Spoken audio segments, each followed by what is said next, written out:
Sebelum melanjutkan, jangan lupa subscribe dulu, terima kasih. Bab 161, setelah kita mengurus bajingan dan pelacur itu, kita akan memulai lagi.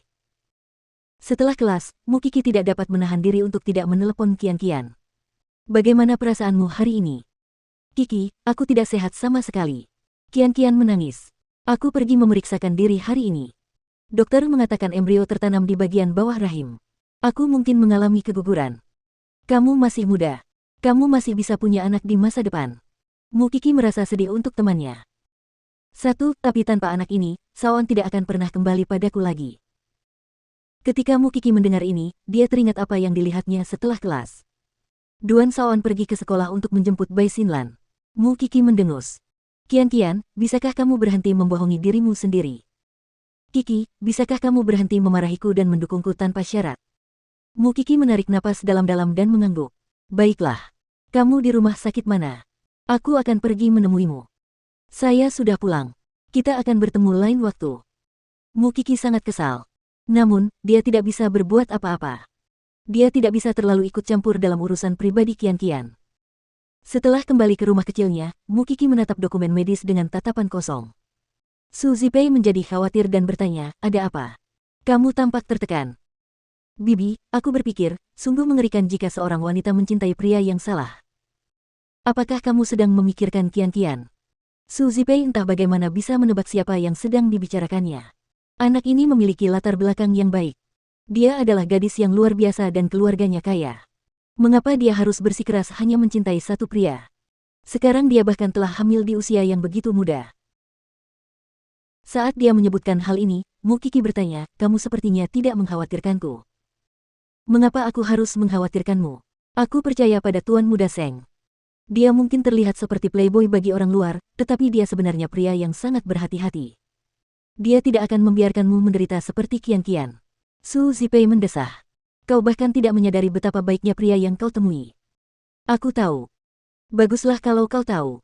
Mengenai masalah Qian, kau tidak boleh terlalu mengkhawatirkannya. Setelah selesai berbicara, Su Zipei tiba-tiba teringat sesuatu yang penting. Kiki. Ada apa? Kamu kelihatan serius. Aku akan menikah dengan Lu Wenhua, kata Su Zipei malu-malu. Dia melamarku. Bagus sekali. Kapan upacara pernikahannya? Kami tidak berencana untuk mengadakannya. Kami hanya akan mengadakan makan malam keluarga yang sederhana. Su Zipei tersenyum senang. Kiki, kamu adalah bintang keberuntunganku. Aku hanya bisa menemukan kebahagiaanku karenamu. Bibi, kalau bukan karenamu, aku bahkan tidak tahu aku sudah menjadi apa. Tentu saja, aku juga berharap kebahagiaanmu. Bibi dan keponakannya berpelukan erat. Mukiki sangat senang karena bibinya dapat menemukan kebahagiaannya lagi. Meskipun dia sangat berharap bibinya dapat mengadakan pernikahan yang megah, Lu Wenhua adalah pria yang rendah hati dan tidak suka pamer. Jadi, dia dengan senang hati akan menghormati keputusan mereka. Akhirnya, salah satu keinginannya menjadi kenyataan. Saat mereka mendiskusikan apakah akan mengadakan upacara pernikahan kecil, Qian menelepon Mukiki. Apakah kamu sekarang bebas, Kiki? Bisakah kamu pergi ke suatu tempat bersamaku? Aku tidak tahu harus meminta bantuan kepada siapa sekarang. Aku akan ke sana sebentar lagi. Mukiki menutup teleponnya. Kemudian, dia menelepon Seng Xiao. Seng Xiao sedang rapat dengan kliennya. Jadi, dia tidak sempat menjawab panggilan telepon. Mukiki segera menghampiri Qian. Ketika Mukiki melihat Qian, dia segera membantunya berdiri. Kenapa wajahmu begitu buruk? Kiki, aku tahu di mana mereka tinggal. Ayo pergi. Apakah kamu mengatakan kamu akan pergi ke tempat Duan Saon dan Bai Xinlan? Qian mengangguk. Aku menelepon Saon pagi ini untuk memberitahunya tentang bayi kita. Dia tidak mengatakan apapun. Kurasa dia bersama wanita itu, jadi. Mengapa kamu harus menemuinya? Aku ingin mendengarnya mengatakannya di depan wajahku. Hanya dengan begitu aku bisa benar-benar menyerah padanya. Qian menjawab Mukiki dengan sangat serius. Silakan ikut denganku. Ayo pergi. Mukiki mengangguk. Mukiki tidak tahu apa lagi yang bisa dia lakukan untuk Qian.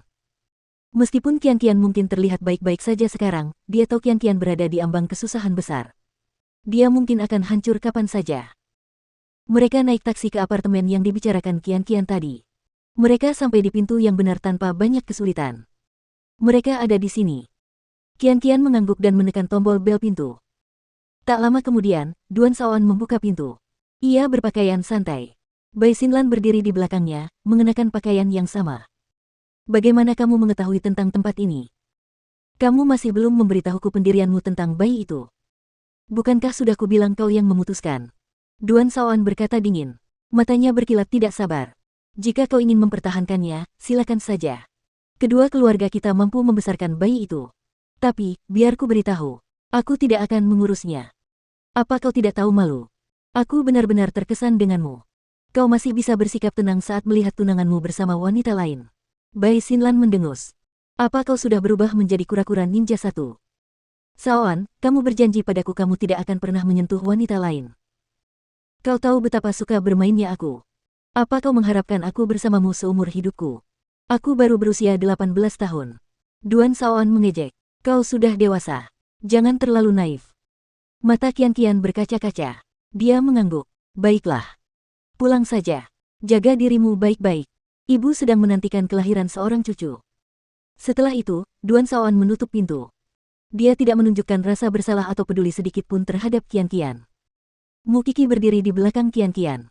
Dia hampir tidak bisa menahan amarahnya dan ingin meninju wajahnya. Namun Qian menghentikannya dan berkata, aku ingin pergi ke tempat lain. Ikutlah denganku. Qian. Diam. Lu Qian membuat Mu Qi diam dan menyeretnya sepanjang jalan ke rumah sakit. Begitu sampai di rumah sakit, dia langsung memberitahu dokter alasan kedatangannya. Tolong atur prosedur untuk saya secepatnya. Saya ingin menggugurkan bayi saya. Qian, sekarang sudah sangat malam. Kamu tidak perlu menyiksa dirimu seperti ini. Apakah pantas hanya untuk bajingan dan pelacur itu? Kita harus merencanakan waktu yang baik dan memilih rumah sakit terbaik jika kamu ingin menjalani prosedur ini. Kamu tidak boleh menganggap enteng tubuhmu. Mu Qi memeluk Qian dan menasihatinya. Qi, aku merasa tidak enak. Aku tahu. Tapi karena kau akan menanggungnya, kau harus menamparkan Duan Shaoan dengan keras. Buat dia menyesali apa yang telah dia lakukan padamu. Buat dia menderita selama sisa hidupnya. Mu Qi perlahan menuntun Qian keluar dari rumah sakit. Biarkan aku mengantarmu pulang. Qian jatuh ke pelukan Mu Qi dan menangis. Kali ini, dia sudah menyerah padanya untuk selamanya. Tentu saja, Mu Qi telah mengetahui bahwa beberapa orang benar-benar tidak memiliki batasan. Pria ini benar-benar dapat bersaing dengan Mu Tangshui karena tidak memiliki moralitas.